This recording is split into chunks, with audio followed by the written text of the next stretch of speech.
She remembered the exact sound the ground made when she hit it, not the shot itself, not the chaos before it.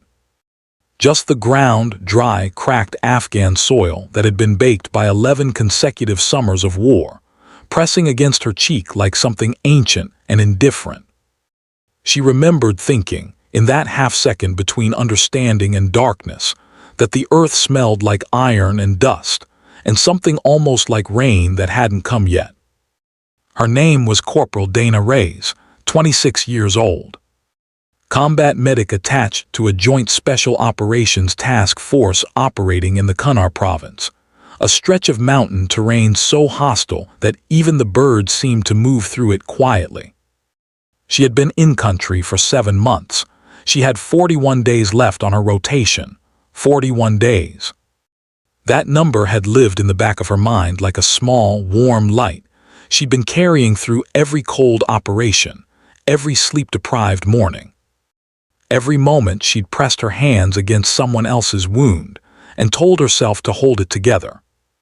41 more days and she was going home to San Antonio, to her mother's kitchen, to the smell of flour tortillas on a cast iron skillet, to a life that, even in its ordinariness, felt like something worth swimming toward.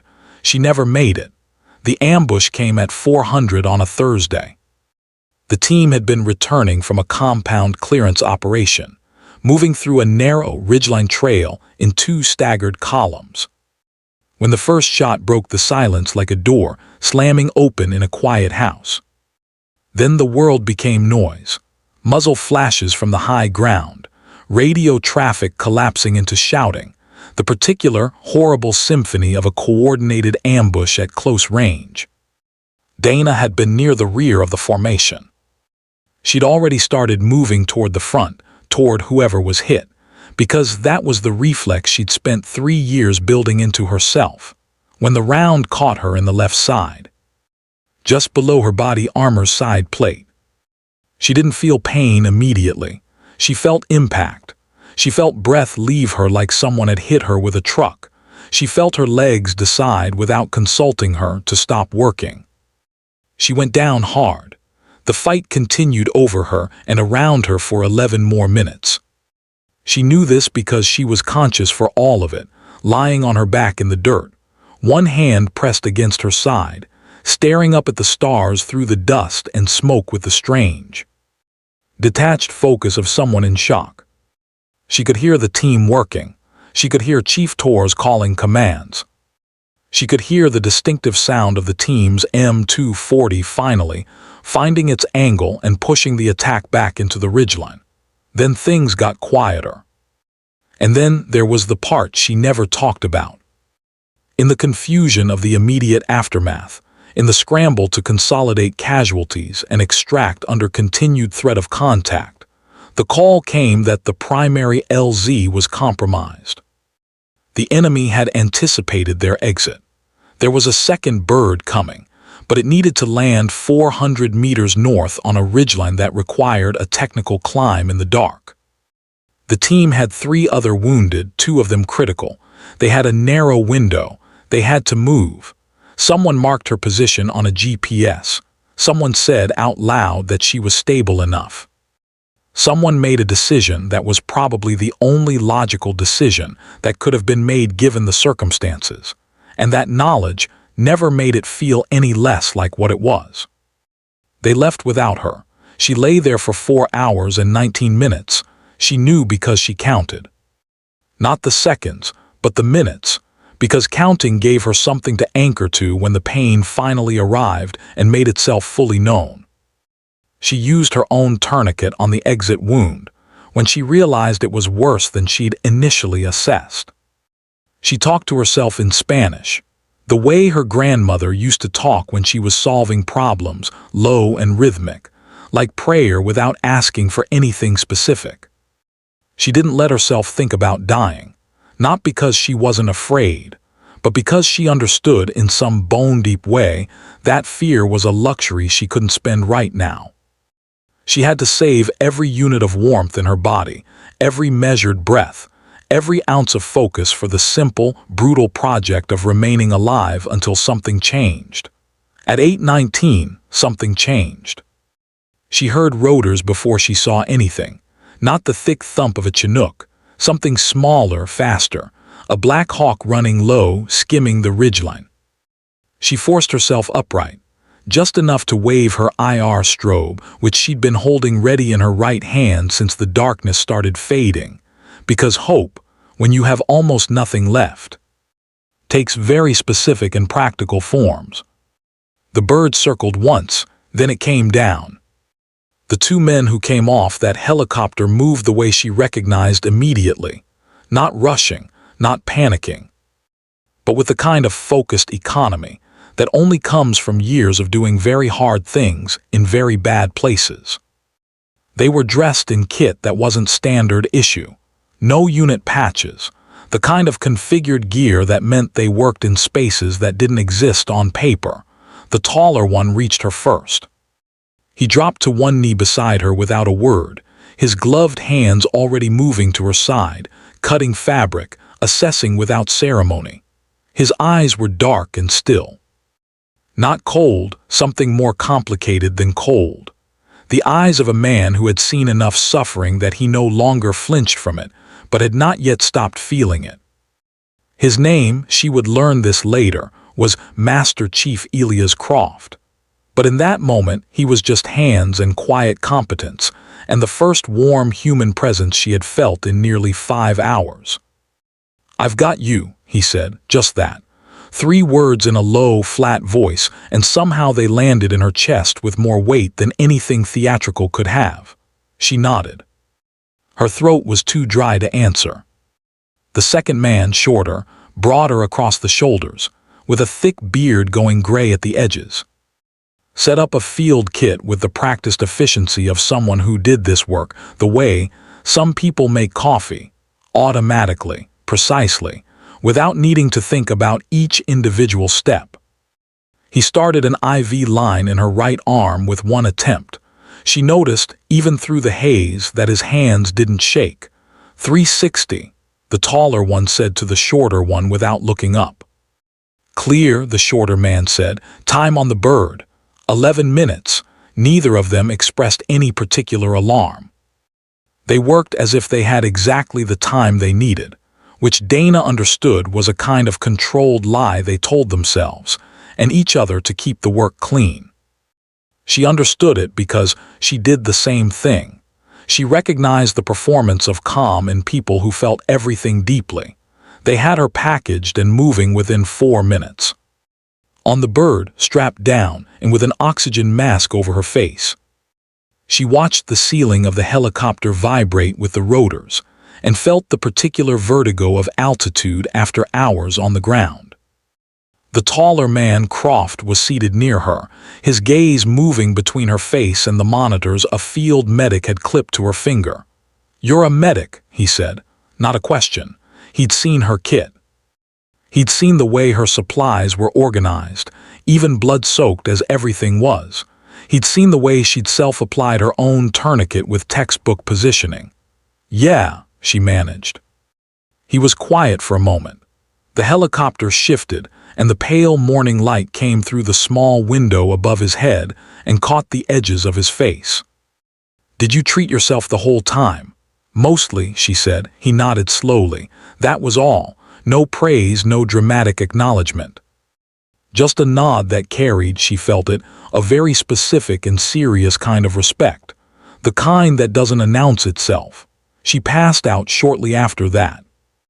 She woke in a forward operating surgical unit to the sound of a generator running and the smell of antiseptic that she'd always thought smelled more like promises than anything else. Promises that something sterile existed inside the dirt. She had been in surgery. She was told this matter-of-factly by a nurse with the efficient warmth of someone who had long ago stopped making the information soft. She survived. The round had fractured 2 ribs, nicked her spleen, and exited without hitting anything that couldn't eventually heal. The doctors called her lucky with the tone of people who used that word very carefully, having seen what unlucky actually looked like. She was transferred to Landstuhl in Germany 3 days later. Then back to the States, Walter Reed, 6 weeks. Physical therapy that felt like being rebuilt from instructions in a language she was just learning. She did not hear from the team again for a long time. That silence was its own kind of weight. She understood why it existed: operations, security, the strange bureaucratic blur of what had happened that night. But understanding something's logic doesn't always neutralize its sting. She had given them everything she had in those mountains, and the mountains had given back only silence. She left the army 14 months after the ambush, medical separation with full honors. She took her discharge papers and her scars and her grandmother's Spanish muttering in her head, and she went back to San Antonio. She got a job at a level 1 trauma center. She worked nights. She was extraordinarily good at it. Because the thing that makes a person extraordinary in emergency medicine is not intelligence or technical training alone. It is the ability to remain present inside chaos, to feel the weight of a life in your hands and not let that weight make you drop it. Dana Reyes had been practicing that skill in places most people would never see, under conditions most people couldn't imagine, since she was 23 years old. She bought a small house with a yard. She got a dog, a brindle mutt she found at the county shelter, with large, serious eyes and a stubborn personality she respected enormously. She lived quietly. She slept poorly. She rebuilt herself from the inside out with the same methodical, unglamorous patience she'd used to keep herself alive on that ridgeline. She was doing all right. Not well, exactly. But all right. It was a Tuesday in October, nearly 3 years after the ambush, when Master Chief Elias Croft walked into her trauma bay. He was not in uniform. He was in civilian clothes, dark jeans, a gray Henley, a jacket that had the kind of understated quality that comes from good gear rather than fashion. He was not her patient. He was standing near the nurse's station with one of the hospital administrators, apparently asking about something related to a veteran outreach program the hospital had recently launched. She recognized him immediately. Not because she'd been thinking about him, though she had, in the way you think about the people who were present at the moments that most changed you, not obsessively, but as a permanent low-frequency fact of your inner life. She recognized him because she had memorized his face on that helicopter ceiling with the complete and desperate attention of someone who had very little else to hold on to. She stopped. She was in the middle of the hallway, a chart in her hand, 2 other nurses behind her in conversation. She stopped in a way that was completely involuntary, the way you stop when something trips a wire deep in your chest you didn't know was still live. He hadn't seen her yet. She stood there for a full 5 seconds, which is a very long time when you are standing perfectly still in a busy hospital corridor, and she felt something move through her that was almost too large to name. Not just recognition, not just gratitude, something more complicated. Something that had everything to do with what it means to be left behind, and everything to do with what it means when someone comes back. She walked toward him. He turned when she was about 6 feet away, the administrator having stepped aside to answer a phone, and his eyes found her face. She watched the sequence happen, the neutral expression, the flicker of something, the recalibration, the recognition arriving the way a word comes back to you that you've been searching for. He went very still. "Corporal Reyes," he said. His voice was exactly as she remembered, low, unhurried. "I'm not a corporal anymore," she said. "No," he looked at her with those same dark, layered eyes. "I can see that." There was a silence that neither of them rushed to fill. Around them, the hospital kept moving, gurneys, overhead announcements, a child crying somewhere behind a curtain, and they stood inside that noise like 2 people standing inside a storm's eye. "You were going to ask," he said finally, "why we took so long. I wasn't going to ask that." "Okay," he waited. "I was going to say thank you," she said. "I've been carrying that around for 3 years and I didn't know if I'd ever have somewhere to put it." He took a breath, set it down for a moment, looked at the floor and then back at her face. "We filed the retrieval before the extraction bird was even off the ground," he said. "We had your coordinates. We had eyes on the situation. The window to get back to you took," he paused. The sentence he was building was not an excuse. It was something more careful than that. Longer than it should have. 4 hours and 19 minutes, she said.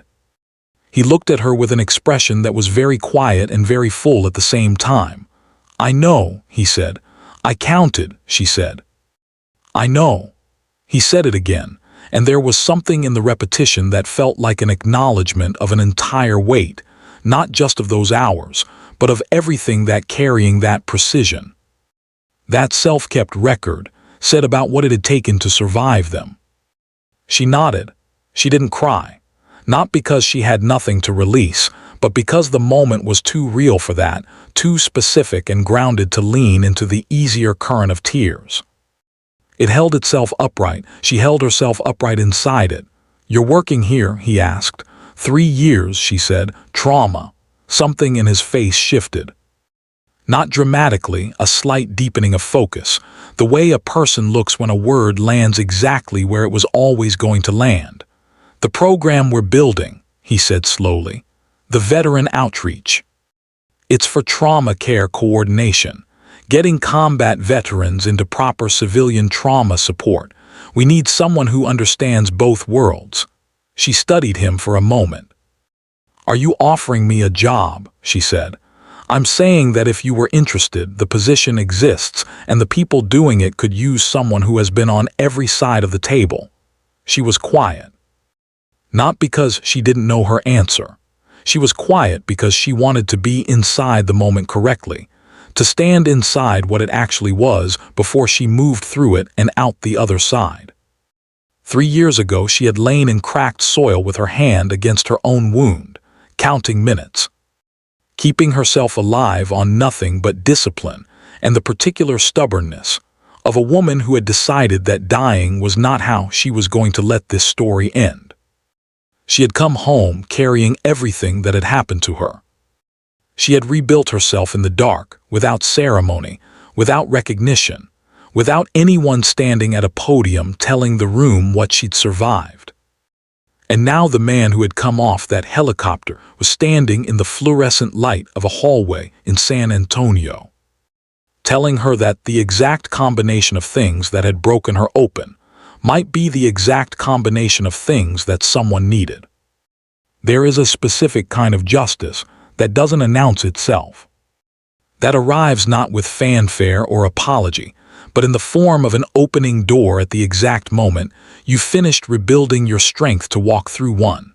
She felt it now. "Tell me more about it," she said. He nodded once. No dramatics, no large gesture. Just two people who had both, in their own ways, been through enough to know that what came next would be built slowly and carefully, and without shortcuts, which is the only way anything real ever gets built. They walked down the hallway together. The hospital moved around them. Somewhere a monitor beeped steadily, keeping time. She would think about it later, lying in her small house with the brindle dog curled at the foot of her bed, the October night pressing cool against the windows. She would think about the way certain experiences you survive become the exact shape of the door you were always supposed to walk through. Not in a way that makes the suffering feel designed or deserved. She had no patience for that kind of arithmetic, but in a way that makes it feel, at minimum, not wasted. She had been shot on a ridge in a province most people couldn't find on a map. She had been left behind in the dark. She had kept herself alive by counting minutes and pressing her own hands against her own wound and refusing, stubbornly and completely, to let go of the small, warm light of a life she was not finished living. And someone had come back for her, not right away, not without cost, but they had come back. She thought about all the people who never got that part, who lay in their own versions of that ridgeline, not always in war, not always with a bullet wound, and were not found, who counted their minutes into a silence that never broke. She thought about them the way she always thought about patience she had lost, not with guilt, which was useless, but with a kind of sustained, quiet gravity that kept her honest about why the work mattered. The dog shifted. She reached down without looking and rested her hand on his ribs, felt them rise and fall. She thought about the offer. She thought about what it would mean to spend whatever came next building something that made it more likely that the next person lying in the dark would be found faster. Not because justice was a system you could trust to run itself, but because it was a thing you built every day with your specific hands, from the specific materials of what you had survived. She closed her eyes. Outside, San Antonio breathed quietly around her, the city running its ordinary hours. Thousands of people in thousands of small houses moving through their own large and private reckonings. Carrying what they carried, rebuilding what they'd lost, counting forward toward whatever light still felt worth swimming toward. She had 41 days left once. Now she had something that felt less like a countdown and more like a beginning. That she thought was enough. That was more than enough.